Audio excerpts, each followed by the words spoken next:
महायुतीचे उमेदवार ज्ञानेश्वर गायकवाड आणि माधुरी संदेश पाटील यांच्या प्रचारात आमदार महेंद्र थोरवे, नगराध्यक्ष कुलदीपकभाई शेंडे यांची उपस्थिती। खालापूर तालुक्यात जिल्हा परिषद व पंचायत समितीच्या निवडणुकीची रणधुमाळी सुरू आहे, त्यामुळे उमेदवारांचा मतदारसंघात प्रचार दौरा सुरू आहे। प्रचार दौऱ्यात शिवसेना, भाजप, आरपीआय महायुतीची ताकद पाहण्यास मिळत असून सावरोली जिल्हा परिषद महायुतीचे अधिकृत उमेदवार ज्ञानेश्वर भानुदास गायकवाड व सावरोली पंचायत समितीच्या अधिकृत उमेदवार माधुरी संदेश पाटील यांच्या प्रचारात कर्जत खालापूर मतदारसंघाचे लोकप्रिय आमदार महेंद्र थोरवे, खोपोली नगरपरिषदेचे नगराध्यक्ष कुलदीपकभाई शेंडे व खोपोलीचे अनेक नगरसेवक उपस्थित राहून महायुतीचा प्रचार करत सर्व उमेदवारांचा विजय निश्चित असल्याच्या भावना व्यक्त केल्या।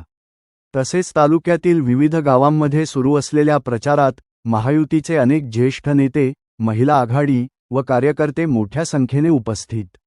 यावेळी सावरोली जिल्हा परिषद महायुतीचे उमेदवार ज्ञानेश्वर गायकवाड आणि सावरोली पंचायत समितीच्या अधिकृत उमेदवार माधुरी संदेश पाटील यांना मतदारांचा वाढता पाठिंबा पाहता विजय निश्चित असल्याचे महायुतीचे कार्यकर्ते यांनी आपल्या भावना व्यक्त केल्या। सांगायचं म्हटलं तर गेल्या बुधवारी अजितदादा महाराष्ट्राचे उपमुख्यमंत्री यांचं दुःखद असं अपघाती निधन झालं, त्यामुळं आमचा 2 दिवस प्रचार थांबवला होता।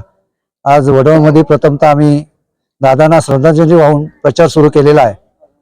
वातावरण एकदम चांगलं आहे। आमचे जे महायुतीचे उमेदवार आहेत ज्ञानेश्वर भाऊ गायकवाड जिल्हा परिषदेसाठी आणि आमच्या माधुरीताई पाटील ते अतिशय कामसो आहेत।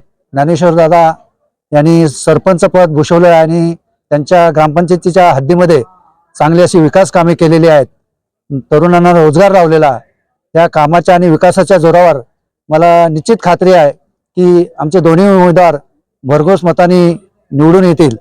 तसेच मतदार राजाचा आशीर्वाद आमच्या उमेदवारांना लाभेल, माझ्या मनामध्ये कुठलीही शंका नाही की 9 तारखेला जो निकाल येणार आहे तो निकाल निश्चितच आमचा गुलाल असेल। आम्ही विरोधकांवरती टीका करणार नाही। राजकारण आहे, राजकारण हे आता एकदम खालच्या लेवलला गेलेलं आहे, पण आम्ही लोक ते राजकारण करणार नाही। आम्ही जे कामं करतोय त्याच्या जोरावर आम्ही मतदार राजाला सामोरं जातोय आणि निश्चित मतदार राजा आम्हाला आशीर्वाद देईल।